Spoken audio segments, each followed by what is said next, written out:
బీహార్ ఎన్నికలు పూర్తయ్యాయి. నితీష్ కుమార్ మరొకసారి ముఖ్యమంత్రిగా బాధ్యతలు చేపట్టనున్నారు. కానీ అసలు రాజకీయ హీట్ ఇంకా మొదలవ్వాల్సి ఉంది. ఎందుకంటే వచ్చే ఏడాది దేశవ్యాప్తంగా మరొకసారి పెద్ద ఎత్తున ఎన్నికల రౌండ్ ఉంది. ఏకంగా 4 రాష్ట్రాలలో ఎన్నికలు జరుగుతున్నాయి. ఈ 4గింటిలో అస్సాం మినహా మిగతా 3 రాష్ట్రాలు ఇండియా కూటమి ఆధీనంలో ఉన్నాయి. ఇదే కారణంగా బీహార్ ఫలితాలు వచ్చిన వెంటనే మోడీ, అమిత్ షా ఈ 4 రాష్ట్రాల మీద ఫుల్ ఫోకస్ పెట్టేశారని బీజేపీ వర్గాలలో జోరుగా ప్రచారం సాగుతోంది. ఇక బీహార్ మంత్రివర్గ కూర్పు చూసుకుని అక్కడి నుంచి కొందరిని కేంద్రంలోకి తీసుకురావాలనే ఆలోచన కూడా ఢిల్లీ నాయకత్వంలో నడుస్తోంది. తమిళనాడులో మాజీ రాష్ట్ర అధ్యక్షుడు అన్నామలైకి కేంద్ర కేబినెట్ లో బెర్త్ దాదాపుగా ఖాయమని చెప్తున్నారు. ఇక ఆయనకి అధికారం ఇస్తే డీఎంకే సర్కార్పై మరింత దూకుడుతో దాడి చేయవచ్చని బీజేపీ వ్యూహకర్తల అభిప్రాయం.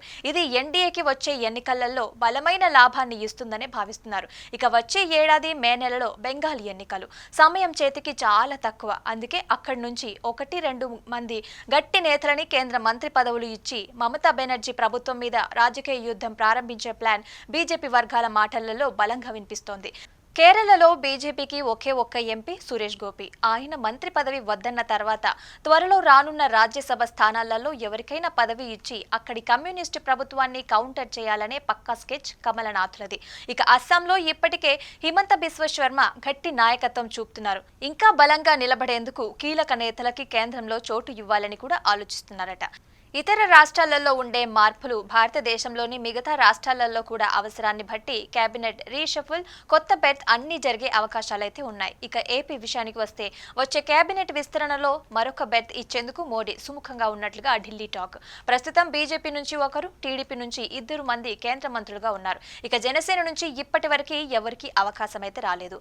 లోక్సభలో 2 ఎంపీలు ఉండగా అందులో సీనియర్ గా వల్లభనేని బాలశౌరి ఉండటంతో ఆయన పేరే బలంగా వినిపిస్తోంది. కానీ కోస్తా నుంచి పెమ్మసాని చంద్రశేఖర్, గోదావరి జిల్లాల నుంచి శ్రీనివాస వర్మ, ఉత్తరాంధ్ర నుంచి కింజరపు రామ్మోహన్ నాయుడు పేర్లు కూడా రేసులో ఉన్నాయి. ఇక చంద్రబాబు కోణంలో ఈసారి రాయలసీమ వ్యక్తికి అవకాశం ఇవ్వాలో లేదా జనసేన కోటాలో నాగబాబును తీసుకోవాలో అనే చర్చ అయితే అధికంగా నడుస్తోంది.